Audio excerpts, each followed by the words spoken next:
विक्रमादित्य की परीक्षा। छठी पुतली रविभामा ने जो कथा सुनाई वह इस प्रकार है। एक दिन विक्रमादित्य नदी के तट पर बने हुए अपने महल से प्राकृतिक सौंदर्य को निहार रहे थे। बरसात का महीना था, इसलिए नदी उफन रही थी और अत्यंत तेजी से बह रही थी। इतने में उनकी नजर एक पुरुष, एक स्त्री और एक बच्चे पर पड़ी। उनके वस्त्र तार तार थे और चेहरे पीले। राजा देखते ही समझ गए ये बहुत ही निर्धन है। सहसा वे तीनों उस नदी में छलांग लगा गए।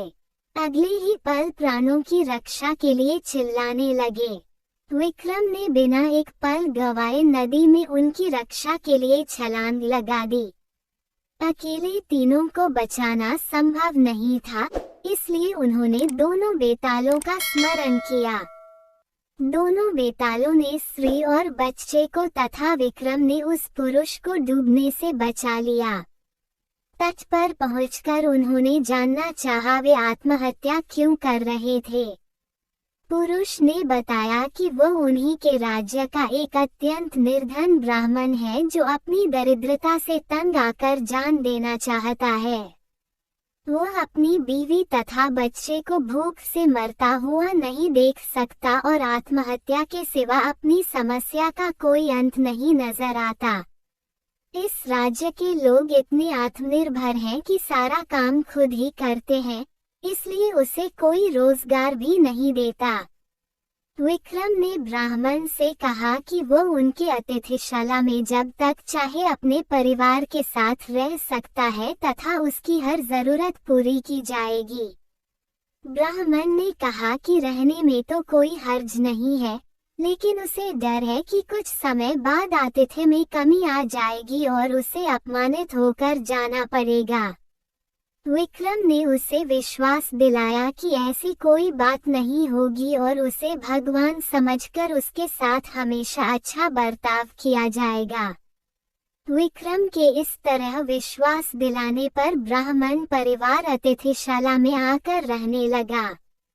उसकी देख रेख के लिए नौकर चाकर नियुक्त कर दिए गए। वे मौज से रहते, अपनी मर्जी से खाते पीते और आरामदेह पलंग पर सोते।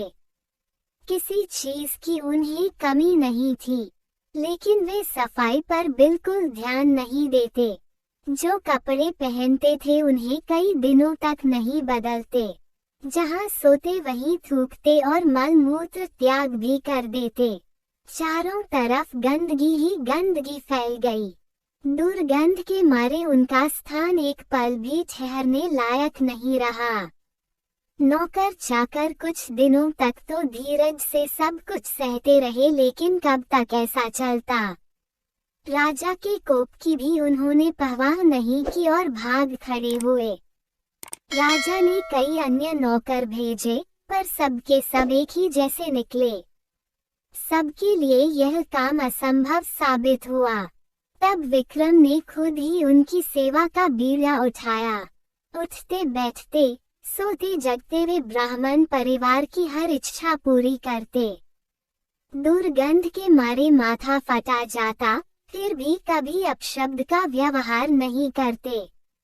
उनके कहने पर विक्रम उनके पांव भी दबाते। ब्राह्मण परिवार ने हर संभव प्रयत्न किया कि विक्रम उनके आतिथ्य से तंग आकर अतिथि सत्कार भूल जाएं और अभद्रता से पेश आएं, मगर उनकी कोशिश असफल रही। बड़े सब्र से विक्रम उनकी सेवा में लगे रहे, तभी उन्हें शिकायत का कोई मौका नहीं दिया। एक दिन ब्राह्मण ने जैसे उनकी परीक्षा लेने की ठान ली। उसने राजा को कहा कि वे उसके शरीर पर लगी विष्ठा साफ करें तथा उसे अच्छी तरह नहला धोकर साफ वस्त्र पहनाएं। विक्रम तुरंत उसकी आज्ञा मानकर अपने हाथों से विष्ठा साफ करने को बढ़े। अचानक चमत्कार हुआ। ब्राह्मण के सारे गंदे वस्त्र गायब हो गए। उसके शरीर पर देवताओं द्वारा पहने जाने वाले वस्त्र आ गए। उसका मुखमंडल तेज से प्रदीप्त हो गया। सारे शरीर से सुगंध निकलने लगी। विक्रम आश्चर्यचकित थे। तभी वह ब्राह्मण बोला कि दरअसल वह वरुण है। वरुण देव ने उनकी परीक्षा लेने के लिए यह रूप धरा था। विक्रम के अतिथि सत्कार की प्रशंसा सुनकर वे सपरिवार यहाँ आए थे। जैसा उन्होंने सुना था वैसा ही उन्होंने पाया, इसलिए विक्रम को उन्होंने वरदान दिया कि उसके राज्य में कभी भी अनावृष्टि नहीं होगी तथा वहाँ की जमीन से 3-3 फसलें निकलेंगी। विक्रम को वरदान देकर वे सपरिवार अंतर्ध्यान हो गए।